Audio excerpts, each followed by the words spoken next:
Hello everyone, welcome back again. प्यारे बच्चों, आज हम अपनी नेक्स्ट पज़ल को सॉल्व करेंगे।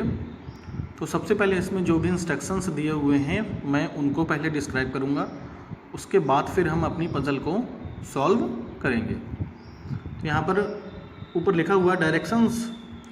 Are you ready for some third grade sight words? Use the words in the word bank to complete the crossword puzzle. तो ये जो पज़ल है बच्चों, ये क्रॉसवर्ड पज़ल है कि हमें इसमें जो है वर्ड्स की सहायता से ये सारे जो हैं जो स्क्वायर्स बने हुए हैं इनको फिलअप करना है। और इस बॉक्स में जो है हमको वर्ड्स दिए हुए हैं। ठीक है, तो सबसे पहले क्रॉसवर्ड पज़ल को सॉल्व करने के लिए मैं कुछ बेसिक चीज़ें आपको बता देता हूँ कि देखो आपको सामने दिख ही रहा है कि कुछ जो बॉक्सेस हैं वो हॉरिजॉन्टली रखे हुए हैं जैसे ये, ठीक है, और कुछ बॉक्सेस जो है ऐसे वर्टिकली खड़े हुए हैं। ठीक है, और यहाँ पर देखो कुछ यहाँ पे लिखा हुआ है अक्रॉस, और ये 1 3 5 7 8 करके कुछ पॉइंट्स दिए हुए हैं कि आपको क्या करना है, और यहाँ पे लिखा हुआ है डाउन। ठीक है, जिसमें भी अक्रॉस लिखा हुआ है और जैसे यहाँ पे नंबर 1 लिखा हुआ है। ठीक है, तो अक्रॉस का मतलब होगा कि हम जो है हॉरिजॉन्टली इनको फिलअप करेंगे ऐसे। ठीक है, और जो डाउन माने क्या होता है नीचे, और यहाँ पे क्या लिखा हुआ 1, तो 1 यहाँ पे भी है, तो डाउन का मतलब हम नीचे की ओर आएंगे ऐसे। ठीक है, क्योंकि यहाँ पे भी 1 है, यहाँ पे भी 1 है, लेकिन अब हम किस में अक्रॉस में जाएंगे, किस में डाउन में, तो ये इंस्ट्रक्शन हमको इन जगह से मिलेंगे। ठीक है, और फिर हमको इनको यहाँ पर फिलअप करना है। तो अब हम अपनी पज़ल को स्टार्ट करते हैं। सबसे पहला क्या है, ऑपोजिट ऑफ बिग। पहले नंबर पर है ऑपोजिट ऑफ बिग। तो आपको पता ही है बिग का ऑपोजिट क्या होता है, और ये हमको किस में करना है, अक्रॉस में। तो ऑपोजिट ऑफ बिग क्या होता है, या तो आपको याद होगा या फिर आप इसमें से ढूंढ सकते हैं कि इसमें क्या। तो इसमें देखो स्मॉल दिया हुआ है ना, बिग माने क्या होता है बड़ा, स्मॉल माने क्या होता है छोटा। और इसमें कितनी बॉक्सेस बने हुए हैं, 1 2 3 4 5। ठीक है, और स्मॉल में भी कितने लेटर्स हैं, 1 2 3 4 5, SMA और LL। ठीक है, तो हम अक्रॉस में मीन्स ऐसे भरेंगे स्मॉल। स्मॉल किसका ऑपोजिट है, बिग का। ठीक है, अब हम डाउन में ही आ जाते हैं। पहला नंबर क्या है, अ नंबर बिटवीन 6 and 8। 6 और 8 के बीच का नंबर। तो 6 और 8 के बीच में क्या होता है, सबको पता है 7 होता है। यहाँ पे ये दिया हुआ है 7, तो SEVE और N 7। ठीक है, अब बच्चों मैं इसमें लिख नहीं पाऊँगा क्योंकि मैं अपने मोबाइल की स्क्रीन में ये कर रहा हूँ, मेरे पास टच पैड नहीं है अभी।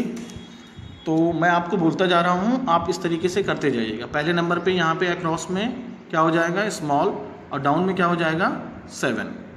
ठीक है, अब हम फिर से अक्रॉस में आ जाते हैं। अक्रॉस में नंबर 3 कह रहा है। ठीक है, तो 3 नंबर कहाँ पे लिखा हुआ है, ये हमको इसमें देखना पड़ेगा। तो 3 नंबर हमारा ये लिखा हुआ है। ठीक है, to make an effort, effort लगाना। जब भी एफर्ट लगाना, to make an effort means कोशिश करना, और कोशिश करने की इंग्लिश क्या होती है, ट्राई। यहाँ पे दिया हुआ है, तो इस 3 में हम अक्रॉस में क्या भर देंगे, ट्राई, TRY। ठीक है, इसको फिर हम आगे सॉल्व करते हैं। अक्रॉस में ही देख लेते हैं नंबर 5 क्या दिया हुआ है। सबसे पहले नंबर 5 यहाँ पे ढूंढो, कहाँ पे दिया हुआ है, ये दिया हुआ नंबर 5। नंबर 5 में क्या इंस्ट्रक्शन दे रहा है, you do this when you are thirsty. Thirsty मैंने अभी आपको इंग्लिश में पढ़ाया था, थर्स्टी की मीनिंग क्या होती है।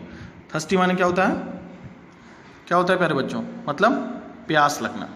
तो ठीक है, आप क्या करते हो जब आपको प्यास लगती है, पानी को क्या करते हो, पीते हो ना पानी को। तो पीना मीन्स ड्रिंक। यहाँ पे ढूंढो ड्रिंक दिया हुआ कि नहीं दिया हुआ, ये दिया हुआ है ड्रिंक। और ड्रिंक में कितने लेटर्स होते हैं, DRINK 5। यहाँ पे कितने बॉक्सेस हैं, 1 2 3 4 5। तो यहाँ पर हम भर देंगे ड्रिंक। अभी हम पहले सारे अक्रॉस कर लेते हैं, फिर हम सारे डाउन करेंगे। ठीक है, तो फिर नंबर 7 यहाँ पे कहाँ दिया हुआ है, ये दिया हुआ है नंबर 7। ठीक है, नंबर 7 में क्या इंस्ट्रक्शन दे रहा है, एन एंटोनिम फॉर डल्टी।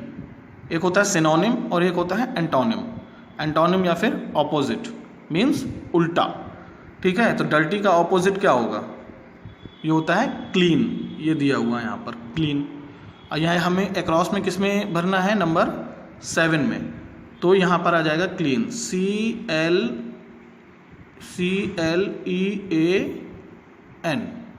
क्लीन, ठीक है, CLEAN। 5 लेटर्स उसमें भी हैं और 5 जो हैं ब्रैकेट्स स्क्वायर्स यहाँ पे 7 नंबर पे भी हैं। फिर हम अक्रॉस में ही देख लेते हैं number 8, opposite of apart. Apart का ऑपोजिट क्या होता है, अपार्ट का ऑपोजिट होता है टुगेदर। 8 नंबर कहाँ है, यहाँ पे, और टुगेदर ये दिया हुआ। टुगेदर में कितने वर्ड्स हैं, लेटर्स हैं, TOGETHER, 2 4 6 8 लेटर्स हैं हमारे पास। और यहाँ पे कितने बॉक्सेस हैं 8 में, 1 2 3 4 5 6 7 8। तो यहाँ पर हमारा भर जाएगा 8 के अक्रॉस में टुगेदर, ठीक है। फिर इसके बाद हम 10 नंबर देख लेते हैं अक्रॉस में, एन एंटोनिम फॉर सॉल्ट, ये रहा 10 नंबर, ठीक है, यहाँ पर। तो इसमें आएगा अक्रॉस, ठीक है। तो सॉल्ट का क्या पूछ रहा है, एंटोनिम पूछ रहा है, मीन्स अपोजिट। सॉल्ट माने होता है छोटा, छोटा का अपोजिट क्या हो जाएगा, लंबा, ठीक है। तो यहाँ पे लॉन्ग, लॉन्ग होता है, तो लॉन्ग की स्पेलिंग ये दी हुई है, LONG। यहाँ पे 4 लेटर्स हैं, यहाँ पे भी 4 स्क्वायर्स हैं, तो LONG हम यहाँ पर भर देंगे। फिर नंबर 12 देख लेते हैं, an even number between 7 and 10। Even number कह रहा है 7 और 10 के बीच का इवन नंबर हमको 12 जहाँ पर होगा वहाँ पे मार्क करना है। तो 12 हमारा कहाँ पर दिया हुआ है, ये दिया हुआ है, ठीक है। तो हमको यहाँ पर भरना है अक्रॉस में ऐसे, ठीक है। अब मैं इवन नंबर बता दूं कौन से होते हैं बच्चों। 2 तरीके के हमारे मैथ्स में नंबर होते हैं, एक होता है इवन नंबर और एक होता है ऑड नंबर, ठीक है। इवन नंबर वो नंबर होते हैं जिनको अगर हम 2 से डिवाइड करें तो वो पूरी तरीके से डिवाइड हो जाते हैं, कोई रिमाइंडर नहीं बचता है, ठीक है। और ऑड नंबर वो होते हैं जिनको अगर हम 2 से डिवाइड करें तो वो डिवाइड नहीं होते हैं। फॉर एग्ज़ाम्पल, जैसे मैं अगर 4 को 2 से डिवाइड करूं तो आंसर कितना आएगा, 2 2 = 4, रिमाइंडर कितना बचा, 0। तो ये 4 क्या हो जाएगा, हमारा इवन नंबर है। इसी तरह 6 भी इवन हो जाएगा, 8 भी हो जाएगा। मीन्स हमको 2 का टेबल पढ़ते जाना है, ठीक है। जो भी नंबर 2 के टेबल में पढ़ते हुए आएंगे वो हमारे इवन नंबर होंगे। लेकिन बड़ी डिजिट के लिए आपको क्या करना पड़ेगा, जनरली सिंपली आप डिवाइड करके उनको तुरंत चेकआउट कर सकते हैं, ठीक है। और इसी तरीके से अगर हम 5 को 2 से डिवाइड करें तो क्या डिवाइड हो जाएगा, नहीं होगा, 2 2 = 4, 1 रिमाइंडर आ जाएगा। तो ये हमारा इवन नंबर नहीं है, ये हो जाएगा हमारा ऑड नंबर। तो हम जनरली डिवाइड करके देख लेते हैं। तो इवन नंबर, अब हमारा 7 और 10 के बीच में कितने नंबर हैं, 8 है और 9 है। 2 नंबर हैं 7 और 10 के बीच में। अब दोनों को हम 2 से डिवाइड करके देख लेते हैं, तो 2 4 जा कितना हो जाएगा, 8। लेकिन अगर हम 9 को डिवाइड करें तो 2 4 जा 8 आ जाएगा, लेकिन रिमाइंडर कितना बच रहा है, 1। तो कौन सा हमारा इवन नंबर हो जाएगा, ये आप सोच के मुझको बताइए, ठीक है। तो हमारे पास जो है 8 हो जाएगा इवन नंबर। तो 12 की जगह पर यहाँ पर हम भरेंगे 8, EIGHT, 5 बॉक्सेस एंड 5 लेटर्स। अब हम डाउन वालों कर लेते हैं, ठीक है। पहला नंबर हमने कर ही लिया था, अ नंबर बिटवीन 6 and 8, यहाँ पे हो जाएगा 7, ठीक है, SEVE। अब देखो 12 नंबर में E आ रहा है डाउन में लिखते समय, और 8 भी हमारा E से ही स्टार्ट होता है, ठीक है। तो हमारा सही हो गया। इस तरीके से आपको चेकआउट भी करते जाना है। अगर कहीं पर लेटर्स अलग आ रहा है और जो हम डाउन वाले कर रहे हैं वो अलग आ रहा है, तो फिर हमने शायद उसको गलत कर दिया। तो आप में से कई बच्चों ने किया होगा, तो इस तरीके से आप चेक भी इनको करते जाइएगा। डाउन में अब हम दूसरा देख लेते हैं, in between yesterday and tomorrow, ठीक है। ये रहा 2 नंबर।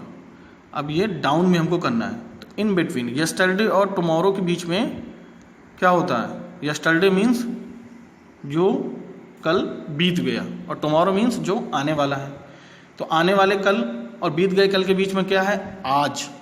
तो आज की इंग्लिश क्या होती है, टुडे, ये दी हुई है। तो यहाँ पे हम क्या भरेंगे, टुडे, TODAY, ठीक है। तो हमारा ये 2 नंबर डाउन में हो जाएगा। फिर हम आते हैं 4 नंबर में। 4 नंबर डाउन में हमारा कहाँ पर है, ये दिया हुआ है, ठीक है। तो यहाँ पर हम डाउन में करेंगे इसको, a synonym for choose. Synonym means same sound, same words, ठीक है, जिनका सेम अर्थ होता है, जिनके सेम मीनिंग्स होती है। Synonym and antonym. तो चूज़ का सिनोनिम क्या हो जाएगा? चूज़ मतलब चुनना। और यहाँ पर अगर हम देखेंगे तो यहाँ पर हमको पिक दिखाई दे रहा है। पिक माने भी क्या होता है? चूज़ करना। तो PICK यहाँ पर क्या हो जाएगा? पिक। ठीक है, तो ये 4 नंबर में हम यहाँ पर भरेंगे pick, PICK, 4 letters and 4 squares. इसके बाद हम 6 नंबर देख लेते हैं डाउन में, द ऑपोजिट ऑफ ऑलवेज। तो डाउन में 6 कहाँ पे दिया हुआ है? ये दिया हुआ है। तो हम डाउन में जाएंगे, ऑपोजिट ऑफ ऑलवेज। ऑलवेज माने क्या होता है? हमेशा। तो हमेशा का उल्टा क्या हो जाएगा? कभी नहीं। तो ऑलवेज का अपोजिट क्या हो जाएगा? एंटोनिम क्या हो जाएगा? नेवर। तो हम यहाँ पर क्या भरेंगे? Never, NEVER। तो यहाँ पर क्या हो जाएगा? नेवर हो जाएगा। अब डाउन में हम 9 नंबर देख लेते हैं, टू इंक्रीज इन साइज। ये रहा हमारा 9 नंबर और हम इसको डाउन में करेंगे। ठीक है, to increase in size, size में बढ़ना। जैसे पेड़ अगर अपने साइज में बढ़ रहे हैं या फिर आप अपने साइज में बढ़ रहे हैं तो हम क्या वर्ड यूज़ करते हैं कि आप जो है क्या कर रहे हो? ग्रो कर रहे हो। पेड़ क्या कर रहे हैं? ग्रो कर रहे हैं। तो GROW। तो यहाँ पे हम क्या फिलअप करेंगे? GROW, grow. ठीक है, नेक्स्ट है 10 नंबर, डाउन में ही, the opposite of stop. Opposite of stop. अब यहाँ पे देखो, एक 10 नंबर ये दिया हुआ है, एक 10 नंबर ये, लेकिन डाउन में हम करना है तो यहाँ पे करेंगे, अक्रॉस में नहीं कर देना, गलत हो जाएगा। ठीक है, तो 10 नंबर हम करेंगे the opposite of stop. Stop का ऑपोजिट क्या होता है? स्टॉप माने रुकना, रुकने का क्या होता है? स्टार्ट। यहाँ पर भी दिया हुआ है, जो ऊपर ये दिया हुआ है, कितने लेटर्स हैं? 5, START, और 5 हमारे पास स्क्वायर्स में है। तो इस तरीके से हमारा 10 नंबर हो जाएगा। लास्ट नंबर देख लेते हैं डाउन में, 11, आ सिनोनिम फॉर फिनिश्ड। ये रहा 11 नंबर, डाउन में करेंगे इसको, सिनोनिम फॉर फिनिश्ड। तो सिनोनिम मीन्स जिनके समान अर्थ होते हैं। तो फिनिश्ड माने क्या होता है? फिनिश्ड का सिनोनिम क्या हो जाएगा? डन। आप कहते नहीं हो सर आई एम डन, जब भी आप अपना कोई काम कर लेते हो, sir I finished my work, या फिर सर आई हैव डन। तो डन की स्पेलिंग क्या हो जाएगी? DONE, ये दिया हुआ है यहाँ पर, तो DONE। तो इस तरीके से हम अपने ये क्रॉसवर्ड पजल को कर सकते हैं। बस हमको इसके इंस्ट्रक्शंस को फॉलो करना होता है और जो भी चीज़ें दी हुई होती हैं उनको पढ़ के हम सिंपली इसको कर सकते हैं और चेकआउट कर सकते हैं। तो आशा करता हूँ बच्चों आप सबको ये क्रॉसवर्ड पजल समझ आ गई होगी, हम इनको किस तरीके से सॉल्व करते हैं। ठीक है बच्चों, तो जिन्होंने नहीं सॉल्व किया है या जिन्होंने गलत सॉल्व किया था वो इसको दोबारा करें। Okay class, okay then, thank you, have a good day, bye bye.